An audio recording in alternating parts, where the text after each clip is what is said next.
my Republican colleagues would leave the nation without a fully empowered Secretary of Defense during all the things we have going on in the world, including a war. I didn't note that sense of urgency for 3 months when John Towers' nomination was held in limbo by the then majority Democrats. The Secretary of Defense post was vacant at that time. Okay, Charles, we heard Senator Lindsey Graham on the reasoning behind his vote and the reason why he voted to delay this. Others have different reasoning. Your thoughts on this and how it plays? Well, there are, as you said, a variety of reasons.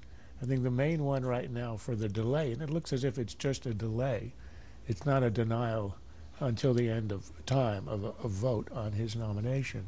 It's to look into the speeches, the income that he hadn't disclosed, in response to a question from Senator Ted Cruz, who asked about that and hadn't received a response. I think the Republicans are on good grounds of demanding information. They are required to give advice and consent, and in the case of John Bolton, nominated by the Bush administration to be UN ambassador, he was actually stopped completely from the nomination, from getting a vote, because of a protest by Democrats about a lack of information. Ultimately, the Bush administration had to give him a recess appointment. So I think it's a perfectly legitimate maneuver. It's a way to get information, and let's actually see what was in the speeches that Hagel had not disclosed.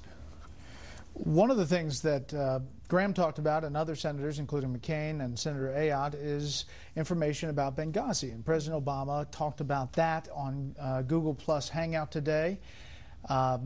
Take another listen to that because it was pretty interesting, his response. I played it earlier. This is the most transparent administration in history. There are a handful of issues, mostly around national security, where people have legitimate questions, where they're still concerned about whether or not we have all the information we need. Benghazi, by the way, is not a good example of that. That was largely driven by campaign stuff because everything about that, we've had more testimony and more paper provided to Congress than ever before, and Congress is sort of running out of things to add.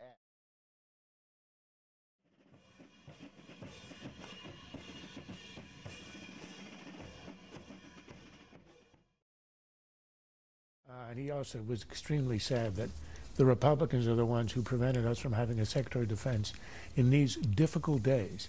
Has anybody told him that Secretary Panetta is in office and next week will go to Europe as Secretary of Defense in defending the United States, in representing the United States?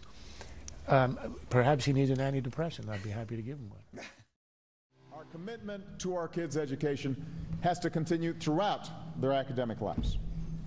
So from the time our kids start grade school, we need to equip them with the skills they need to compete in a high-tech economy.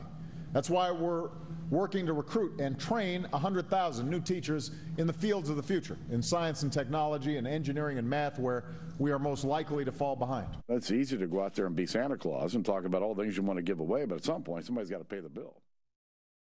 I find it amazing. First of all, just hearing him say that every first grader in America has to be prepared for a high-tech economy, it's a bit early, I think.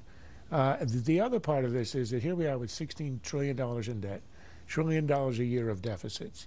We have created already under Obama the biggest entitlement in, 50 years.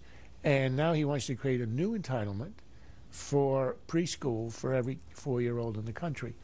But the worst part, it isn't just any new entitlement. It's an entitlement in an area where we know that the $7 billion a year that we spend on Head Start doesn't make any difference after the third grade. There's a study that HHS has done that showed that. So it's a failure, and yet he wants to double down and to make it universal. That's probably a definition of a liberal. It's also the definition of a liberal. A liberal is somebody who doesn't care what you do as long as it's mandatory. And this idea of expanding this program at this tender age, I think, is offensive for those parents who want to keep a kid at home. And also it's you.